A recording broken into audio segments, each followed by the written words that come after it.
மிகப்பெரிய ஒரு ஏமாற்றம். அதுக்கு அடுத்தது நம்ம பார்த்தோம்னா இன்னைக்கு நெல் கதிர்கள் விளைஞ்சி தமிழ்நாடு முழுக்க இன்னைக்கு அத கிடங்குகள் இல்லாம திறந்த வெளியில மூட்டை கணக்கில் அறிக்கை வைக்கப்பட்டிருக்கு. இதுக்கு நான் பலமுறை அறிக்கை கொடுத்திருக்கேன். பட் அதுக்கான கிடங்குகளுக்கும் அதை பத்திரப்படுத்துறதுக்கான அறிவிப்பு எதுவுமே இல்லை. எல்லா இடத்துலயும் திறந்த வெளி நெல் கிடங்குகள் இன்னைக்கு பயிர் பண்ணி அதை கொண்டு வந்து வச்சு அது மழையில நனைஞ்சு முளை விட்டு அது நாசமாகுகின்ற நிலைமை தமிழ்நாடு முழுக்க இருக்கு. இதற்கான அறிவிப்பு இல்லாததை தேமுதிக கடுமையாக நாங்க கண்டிக்கிறோம். அது மட்டும் கிடையாது, இன்னைக்கு தமிழ்நாடு நம்ம எடுத்துக்கிட்டாலே நெல், கரும்பு, வாழை, தென்னை இது போன்ற பல்வேறு விதமான பயிர்கள் அதுக்கு எல்லாமே மிகப்பெரிய அளவில் ஊக்கப்படுத்துவதற்கோ இன்னும் அந்த விளைச்சல்களை அதிகப்படுத்துவதற்கோ நம்மளுடைய விவசாயிகளை அடுத்த கட்டத்திற்கு கொண்டு சென்று பயிரிடுவதற்கோ எதுவும் அறிவிக்கப்படவில்லை. அது மட்டும் இல்லைங்க, இன்னைக்கு நம்ம தமிழ்நாடு முழுக்க நாங்க டிராவல் பண்றோம், நீங்களும் பண்றீங்க. எங்க பார்த்தாலும் கருவேல மரம் தான் இருக்குது. அதனால யாருக்கு என்ன பலன்? ஒரு அரசாங்கம் என்பது கருவேல மரங்களும் இன்னைக்கு புறம்போக்கு நிலங்களும் வீணாக இருக்கின்ற லட்சக்கணக்கான ஏக்கர் நிலங்களை சீர்படுத்தி யாருக்கெல்லாம் நிலையிலையும் அவங்களுக்கு தமிழ்நாடு கவர்மெண்ட் மூலம் குத்தகைக்கு விட்டு அதை விளைநிலங்களாக மாற்றி அதுல ஒரு வாழ்வாதாரத்தை உருவாக்கலாம். இது போன்ற ஒரு வித்தியாசமா மாற்றமா ஒரு இன்னோவேட்டிவ் அனௌன்ஸ்மெண்ட்ஸ் இருக்கும் நான் எதிர்பார்த்தேன். தேமுதிக எதிர்பார்த்துச்சு. பட் அது மாதிரி எல்லாம் எதுவுமே இல்லைங்க. நேற்று அறிவிக்கப்பட்ட பட்ஜெட் ஆகட்டும், இன்னைக்கு அறிவிக்கப்பட்ட வேளாண் பட்ஜெட் ஆகட்டும், பல ஆண்டுகளாக அறிவிக்கப்பட்ட அந்த திட்டங்களுக்கு பெயர் மாற்றம் செய்து ஜஸ்ட் அதே திட்டங்கள் தான் பெயர் மற்றும் மாற்றப்பட்டு அதற்கு திருப்பி ஒரு திட்டமாக அறிவிச்சிருக்காங்களே ஒழிய மாற்றத்தை கொண்டு வருவோம் என்று சொன்ன இந்த ஆட்சி எந்த மாற்றமான ஒரு அனௌன்ஸ்மெண்ட்டும் இல்ல. இன்னைக்கு நம்ம வெளிநாடுகளுக்கெல்லாம் நம்ம போறோம், எங்க போனாலும் இந்தியால தயாரிக்கின்ற உணவுப் பொருட்கள், அதாவது விளைநிலங்களில் உருவாகின்ற அந்த விளை பொருட்களை யாரும் வாங்குறது இல்ல வெளிநாட்டுல. நான் கூட கேட்டேன், ஏன் இந்தியன் நம்மளுடைய ஏன் வாங்க மாட்டேங்கிறீங்க? எல்லாமே உரம், அதாவது கெமிக்கல் ஃபெர்டிலைசர்ஸ் யூஸ் பண்றதுனால வெளிநாடுகளில் இந்திய உணவு தானியங்களுக்கும் சரி, இந்தியாவில் தயாரிக்கப்படும் அந்த உணவு பொருட்களுக்கு எங்குமே மார்க்கெட் கிடையாது. அதனாலேயே எங்கேயுமே வாங்க மாட்டேங்கிறாங்க. ஒரு இயற்கை உரத்தை நம்ம ஊக்கப்படுத்தணும். கெமிக்கல் ஃபெர்டிலைசர்ஸ் இல்லாத ஆரோக்கியமான ஒரு உணவு முறையை நாம கொண்டு வரணும். அப்போ வெளிநாடுகளுக்கு அதை எக்ஸ்போர்ட் பண்ணும்போது நம்ம விவசாயிகளின் வாழ்வாதாரமும் உயரும், அவங்க வாழ்க்கைக்கு வேண்டிய வருமானமும் வரும். இன்னைக்கு விவசாயிகள் ஏன் கஷ்டப்படுறாங்க? அவங்க கஷ்டப்பட்டு உருவாக்குற அந்த பயிருக்கு உரிய விலையே கிடைக்கலையா அவங்களுக்கு? அதனாலதான் இன்னைக்கு கடனாளிகளாக தற்கொலை செய்து கொண்டு தங்கள் உயிர்களை மாற்றிக்கொள்ள இருக்கு. அந்த அளவு இன்னைக்கு விவசாயிகள் இருக்காங்க. இதையெல்லாம் மாற்றி ஒரு இன்னோவேட்டிவா ஒரு அடுத்த கட்டத்துக்கு நம்ம விவசாயத்தை கொண்டு செல்வதற்கு எந்த அறிவிப்புமே இல்லை. நம்ம இந்தியா எப்பவுமே சரி, அதுவும் தமிழ்நாடு எஸ்பெஷலி விவசாயம் சார்ந்த பூமி. நம்மளுடைய பேக் போனே நம்மளோட அக்ரிகல்ச்சர் சிஸ்டம் தான். ஆனா அந்த அக்ரிகல்ச்சர் இன்னைக்கு ஸ்லோவா குறைந்து கொண்டே போகுது. எல்லா இடமும் விளை நிலங்கள் பிளாட் போட்டு வித்துக்கிட்டு இருக்காங்க. அது மட்டும் இல்லாம உரிய விலை கிடைக்கிறது கிடையாது. எங்கு பார்த்தாலும் பயிர் நாசனம் ஆகும்போது அதுக்கான பயிர் கடன்கள் தள்ளுபடி இல்லை என்று பல்வேறு பிரச்சனைகள் இன்னைக்கு மாட்டியிருக்காங்க. இன்னைக்கு காவேரி தண்ணி இப்பதான் வருது, இது கடைமடை வரைக்கும் போகணும். சம்பா சாகுபடி முடிஞ்சு குறுவையும் ஆரம்பிச்சாச்சு, இன்னும் பயிர் பண்ண முடியல. அப்போ அதை நம்பி வாழும் விவசாயிகளுக்கு வேற என்ன ஆதாரம் என்பது ஒரு கேள்விக்குறி இருக்கு. அது மாதிரி இது மாதிரி பல்வேறு விஷயங்கள் இன்னைக்கு அறிவிக்கப்படல. ஏற்கனவே அறிவிச்ச திட்டங்களை அறிவிக்கக்கூடிய ஒரு நிலைமை தான் இருக்கு. அது மட்டும் இல்லாம இன்னைக்கு நம்ம பார்த்தோம்னா இண்டஸ்ட்ரீஸ், நான் நேத்தே சொன்ன மாதிரி வேலை வாய்ப்புக்கானது இன்னைக்கு வேளாண், அதாவது நம்மளுடைய அக்ரிகல்ச்சர் சார்ந்த இண்டஸ்ட்ரீஸுக்கு நிறைய கொண்டு வருவாங்க, அறிவிப்பாங்கன்னு நினைச்சேன். கோஆபரேட்டிவ் சுகர் ஃபேக்டரி மட்டும் சொல்றாங்க.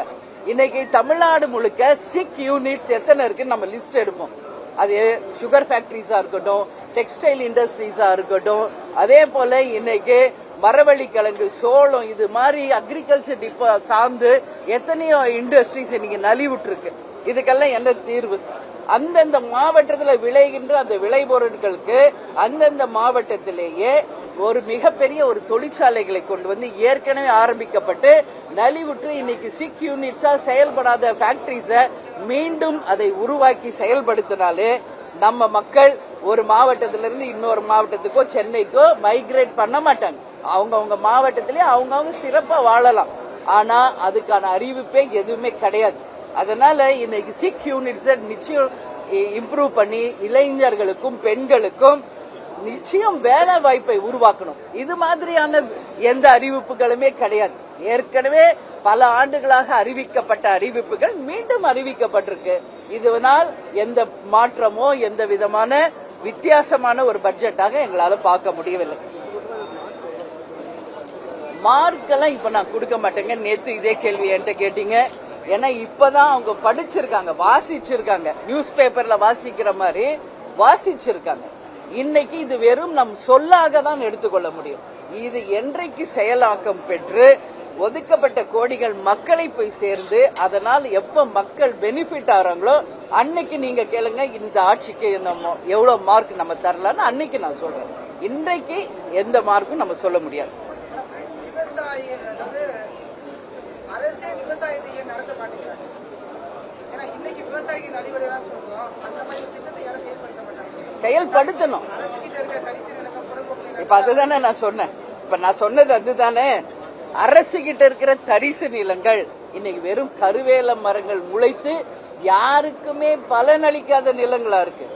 இன்னைக்கு அடுத்த ஜென்மத்துல நான் விவசாய குடும்பத்துல பிறக்கணும்னு சொல்றாரு முதலமைச்சர். பாராட்டுக்கள், வாழ்த்துக்கள். நாங்கெல்லாம் விவசாய குடும்பத்துல பிறந்து விவசாயிகளாக இருந்துதான் இன்னைக்கு கேப்டன் மனைவியா தேமுதிகவின் பொதுச் செயலாளர் இங்க நிக்கிறேன். அது நாங்க மார்தட்டி பெருமையோட சொல்லுவோம் விவசாய குடும்பம். ஆனா நம்ம முதலமைச்சர் இப்ப என்ன சொல்றாரு, அடுத்த ஜென்மத்துல பிறக்கணுங்கிறார். அவர் நினைச்சா இப்ப அவர் முதல்வர், இந்த ஜென்மத்திலே அவர் இன்னும் சிறப்பா விவசாயிகளுக்கு செய்ய முடியுமே.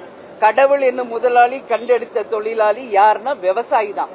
இன்னைக்கு எத்தனையோ டிபார்ட்மெண்ட்ல எவ்வளவோ நம்ம சம்பாதிக்கலாம். ஆனால் அந்த சாப்பாடு நம்ம சோத்துல கை வைக்கணும்னா அவங்க சேத்துல இறங்குனா தான் முடியும்.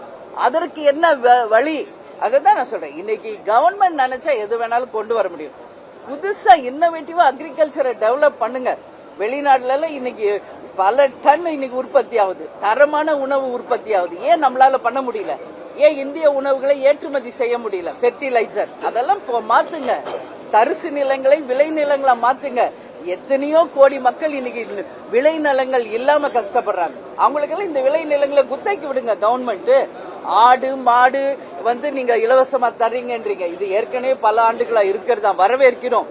ஆடு மாடு கோழி இது மட்டும் கிடையாது, மீன் பறவை நம்ம வளர்க்கணும். அது மூலம் ஒரு எக்ஸ்ட்ரா இன்கம் அவங்களுக்கு வரும். இதுக்கு அப்பாற்பட்டுங்க இன்னும் நிறைய இருக்கு தமிழ்நாடுல. நான் டைம் எல்லாருக்கும் வாய்ப்பு கொடுக்கணும்ன்றதுனாலதான் சொல்றேன். உப்பளங்கள் இது யாருமே மைண்ட்ல எடுத்துக்கிறதே கிடையாது. அந்த உப்பிட்டவரை உள்ளளவும் நினைன்னு நம்ம சொல்றோம். அந்த உப்பளங்களை தயாரிக்கும் உப்பளத்தை உற்பத்தி செய்பவர்கள் இன்னைக்கு எவ்வளவு கஷ்டத்துல இருக்கிறாங்க என்பதை நேரா போய் பார்த்தாதான் தெரியும். நான் நேரடியாக சென்று அந்த களத்துக்கே சென்று அவங்களுடைய கஷ்டத்தை நாங்க பார்த்திருக்கோம். அந்த உப்பளத்துல இன்னைக்கு பாதிக்கப்பட்டவங்களுக்கு இந்த கவர்மெண்ட் நிச்சயம் ஹெல்ப் பண்ணும்.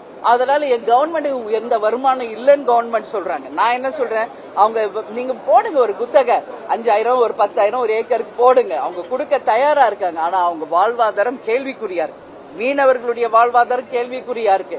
அது மட்டும் கிடையாது, இன்னைக்கு பனை தொழில் அதை நம்பி இருப்பவங்க வாழ்க்கை கேள்விக்குறியா இருக்கு. இங்க நம்ம கள்ளு இறக்கணும் என்று விவசாயிகள் பல ஆண்டுகளா கோரிக்கை வச்சுட்டு இருக்காங்க.